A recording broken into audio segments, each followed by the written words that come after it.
내면의 정신세계. 인간은 자신의 행복과 불행의 창조자이다. 자신의 행복과 불행을 지속시키는 당사자이기도 하다. 행복과 불행은 외부적으로 강요된 것이 아니다. 그것들은 내면의 상태로 신도 악마도 환경도 아니고 바로 생각이 원인이다. 행복이나 불행은 행위의 결과이며 행위는 생각이 외부로 드러난 현상이다. 고정된 사고방식이 행동방식을 결정하고 행동방식으로부터 행복과 불행이라고 불리는 반작용이 나온다. 사정이 그러하기 때문에 반작용의 결과를 변화시키려면 작용의 원인인 생각을 변화시켜야 한다. 불행을 행복으로 바꾸려면 불행의 원인인 고정된 사고방식과 습관적인 행동 방식을 반대 방향으로 전환하는 것이 필요하며, 그렇게 하면 반대의 결과가 마음과 삶에 나타날 것이다. 인간은 이기적으로 생각하고 행동하면서 동시에 행복할 수 있는 힘을 갖고 있지 않다. 또한 인간은 이타적으로 생각하고 행동하면서 불행할 수 없다. 원인이 있는 곳은 어디든지 결과가 나타나기 마련이다. 인간은 결과를 폐기할 수는 없지만 원인을 바꿀 수는 있다. 인간은 자신의 본성을 정화할 수 있고 자신의 성격을 고칠 수 있다. 자기 자신을 정복하면 거대한 힘을 갖게 되며 자기 자신보다 나은 방향으로 변화시키는 것에는 큰 기쁨이 있다. 사람은 자신의 생각 크기만큼 정신적 시야가 제한되지만 자신의 시야를 점차 넓힐 수가 있고 자신의 정신세계를 확장하고 향상시킬 수 있다. 낮은 정신세계를 떠나서 높은 정신세계로 올라갈 수 있으며 어둡고 증오에 찬 생각을 품고 사는 것을 그만두고 밝고 아름다운 생각들을 마음속에 품을 수 있다. 그리고 그렇게 하면 힘과 아름다움이 있는 더 높은 정신세계로 들어가서 더 완전하고 완벽한 세계를 의식하게 될 것이다. 사람은 각자가 지닌 생각의 성질에 따라 낮은 세계나 높은 세계에서 살고 있다. 세상이 어둡고 좁다고 생각하는 사람에게는 세상이 어둡고 좁은 곳으로 나타나며 이해력이 큰 사람에게는 그만큼 광대하고 찬란한 세계가 나타난다. 각 사람이 보고 체험하는 모든 것은 각자의 생각에 물들어 나타난다. 의심이 많고 탐욕스럽고 시기심이 강한 사람을 상상해보자. 그 사람에게는 얼마나 모든 것이 작고 초라하고 따분하게 보이겠는가. 자기 안에 위대함이 전혀 없으니 그는 어디에서도 위대한 것을 보지 못한다. 자기 자신이 저급하기 때문에 그는 어떤 존재에서도 고귀함을 볼 수 없다. 그런 사람은 신도 뇌물을 써서 달랠 수 있는 탐욕스러운 존재인 것으로 생각하며 다른 모든 사람들도 자기처럼 작고 이기적인 마음을 가진 것으로 판단한다. 그래서 그는 다른 사람이 이타적인 동기에서 가장 숭고한 행위를 하더라도 그것이 비열하고 천한 동기에서 나온 것으로 본다. 의심하지 않으며 관대하고 도량이 큰 사람을 또 상상해보자. 그가 보는 세계는 얼마나 놀랍고 아름답겠는가. 그는 모든 존재와 피조물에서 어떤 고귀함을 알아본다. 그는 다른 사람들을 참된 존재로 보며 그에게는 다른 사람이 참되게 행동한다. 그 사람 앞에서는 가장 비열한 사람도 순간적인 정신적 고양 속에 자신의 본성을 잊고 잠시 그 사람처럼 되어 고차원적인 현상의 질서를 헤아릴 수 없을 정도로 더 고귀하고 행복한 삶을 어렴풋이나마 예감한다. 위에서 예를 든 저급한 사람과 마음이 큰 사람은 비록 같은 사회 안에서 이웃으로 살고 있지만 서로 다른 두 세계에 살고 있다. 그의 의식은 완전히 서로 다른 원리를 받아들인다. 그들의 행위는 서로 정반대이다. 그들의 도덕적 안목은 정반대이다. 그들은 각각 서로 다른 이치를 바라본다. 그들의 정신세계는 마치 두 원처럼 분리되어 있고 절대로 섞이지 않는다. 한쪽은 지옥에 있고 다른 한쪽은 천국에 있으며 실로 언제나 그렇게 분리되어 있을 것이고 이 둘 사이에 이미 존재하는 간격은 죽음 이후에 더 넓어지는 것도 아니다. 비열한 사람에게는 세상이 도둑들의 소굴로 보인다.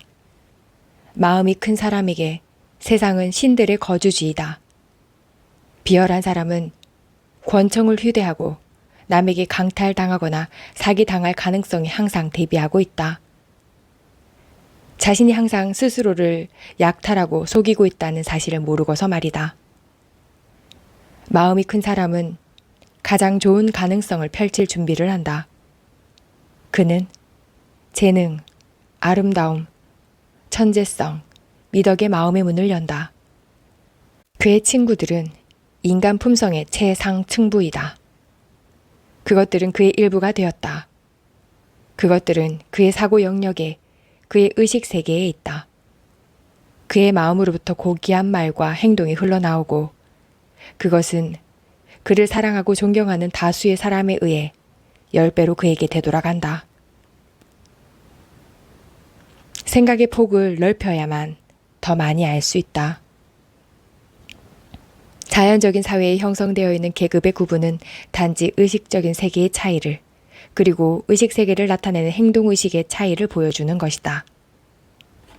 플롤레타리아 계급이 이러한 구분에 반발할 수 있지만 그러한 구분을 변경시키지는 못할 것이다. 자연적인 친화력이 전혀 없고 삶의 근본 원리가 서로 달라서 구분되어 있는 의식 상태를 인공적인 방법으로 평등하게 만들 수는 없다. 법을 지키는 사람과 법을 지키지 않는 사람은 영원히 구분되어 있다. 그들을 구분하는 것은 미움도 오만도 아니고 바로 도덕적 원리의 면에서 서로 아무 관계없이 존재하는 지성의 상태와 행동 양식의 차이다. 무례하고 버릇없는 사람들은 그들 자신의 심성이라는 넘어설 수 없는 벽에 의해 예의 바르고 세련된 사람들의 세계에서 차단된다. 이 벽은 끈기 있는 자기 수양을 통해 제거할 수 있지만 절대로 야비하게 침입해서 넘어갈 수는 없다. 천국은 폭력으로 얻어지는 것이 아니다. 천국의 원리에 순응하는 사람만이 그곳에 입장할 수 있다. 악한 사람은 악한의 공동체로 들어간다. 반면에 성자는 신성한 음악과 영적으로 교제하는 선택된 형제단의 일원이다. 모든 사람은 그들 자신의 외양에 따라 반사하는 거울들이다. 즉 모든 사람은 다른 사람과 사물을 볼 때 실은 그들 자신의 영상을 되돌려 비추는 거울을 들여다보고 있다. 각자는 자신의 생각 크기만큼 좁거나 넓은 사고 범위 안에서 움직이며 그 범위 바깥의 모든 것은 그에게 존재하지 않는 것과 마찬가지다. 각 사람은 자신의 존재 범위만큼만 알 수 있고 자신이 아직 되어보지 못한 것은 알 수가 없다. 사람의 한계가 좁으면 좁을수록 더 이상 한계가 다른 영역은 없다고 더더욱 확신하게 된다. 더 작은 것은 더 큰 것을 포함할 수 없으므로 작은 정신은 보다 큰 정신을 이해할 방법이 전혀 없다. 보다 큰 정신을 이해하게 되는 것은 오직 성장을 통해서만 가능하다. 아주 넓게 확장된 의식세계에서 움직이는 사람은 자신이 과거에 체험하고 지나온 보다 작은 모든 사고 범위를 이해한다.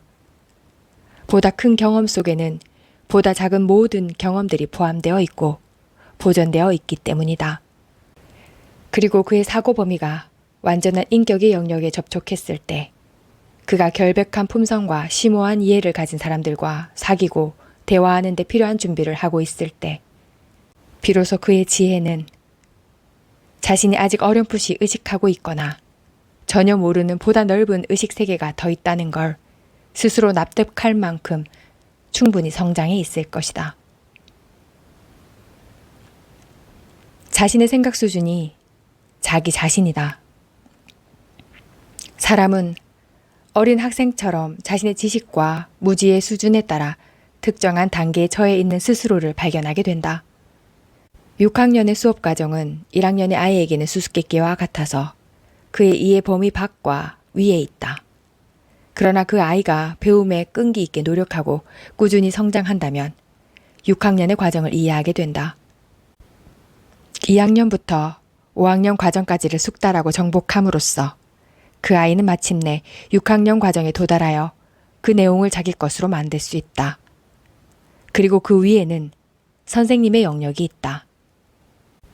마찬가지로 인생에서도 나쁘고 이기적인 행동을 하는 사람들, 격정과 사리사욕에 가득 찬 사람들은 마찬가지로 인생에서도 나쁘고 이기적인 행동을 하는 사람들, 격정과 사리사욕에 가득 찬 사람들은 밝고 이타적인 행동을 하는 사람들과 고요하고 깊고 순수한 정신을 가진 사람들을 이해할 수가 없다. 그러나 그들도 올바른 품행에 힘써 노력함으로써 생각의 범위와 도덕적 판단력을 향상시킴으로써 보다 높은 단계에 이 폭넓은 의식에 도달할 수 있다. 그리고 보다 낮고 보다 높은 모든 단계들 너머에 인류의 스승들, 우주적 지도자들, 각 종교의 신도들이 숭배하는 구세주가 있다. 학생들 사이에 단계가 있는 것처럼 스승들 사이에도 단계가 있어서 정신적 지도자의 지위와 위치까지는 아직 도달하지 못했지만 진정한 도덕적 품성을 갖추어 안내자 겸 스승의 역할을 하는 사람들도 있다. 그러나 설교자의 역할을 맡는 것이 한 인간을 스승으로 만들지는 못한다. 한 인간이 스승으로 초앙되는 것은 인류에 대한 존경심과 경외심을 불러내는 도덕적 위대성 덕분이다. 각 사람은 그가 하는 생각의 수준만큼 낮거나 높고 작거나 위대하고 비천하거나 고귀하다. 그 이상도 그 이하도 아니다. 각 사람은 자신의 사고 영역 내에서 움직이며 그 영역이 그의 세계이다. 자신의 사고 습관을 형성하는 그 세계에서 그는 자신의 친구들을 발견한다. 그는 자신의 개인적인 성숙도와 조화를 이루는 영역에 거주하게 된다. 그러나 그는 보다 낮은 세계에 반드시 머물러 있을 필요는 없다.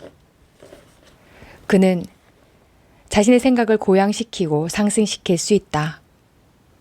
그는 보다 높은 세계를 향해 올라가서 보다 행복한 거주지에 들어갈 수 있다. 그가 선택하고 원할 때 그는 이기적인 생각이라는 껍데기를 깨부수고 보다 광대한 삶의 순수한 공기를 호흡할 수 있다.